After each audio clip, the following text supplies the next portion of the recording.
kwatakaenda. Sina mai yakuenda zivadema mupindu, asi charovedzera gudo rakakwira mawere kwasviba, kusiya mazai pane chaisumudza.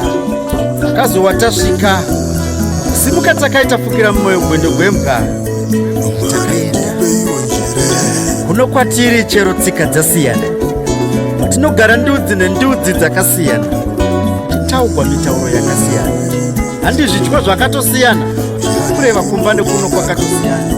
Watinonzi makwerekwere kaoma kuva mubvakura, inge usiri muutapwa inzvimbo yavene inokuita nhapwa, kusarura ganda vakada xenofobia.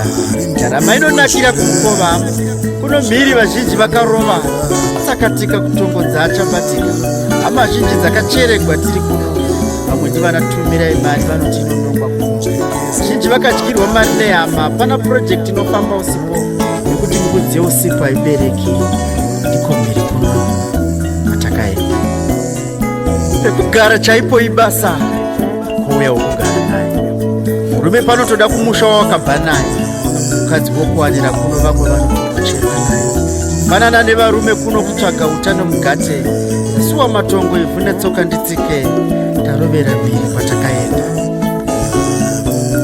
Chero tikagara navasi pazviriko zvavo hatitsike, vhiza kushupa, mari yendega ichipe.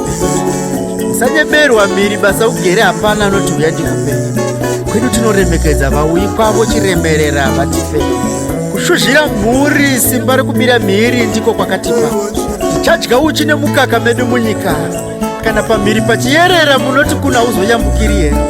Poto yedu pachoto ikanzi yadziya munoti hatizopambiri here. Uchinzi basa racho nderekugeza chembere unoti zvoga here. Wava kuoti Mwari ndoupenyu hwacho here. Anovatadza mai vake huku pari nani dhimbo pane wanovata mambo ura matunhu, nyanzvi yemanzwi ane musikanzi wachibaya semunzwa. Chatuwe zinoti svikiwe netembo mambo.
Wind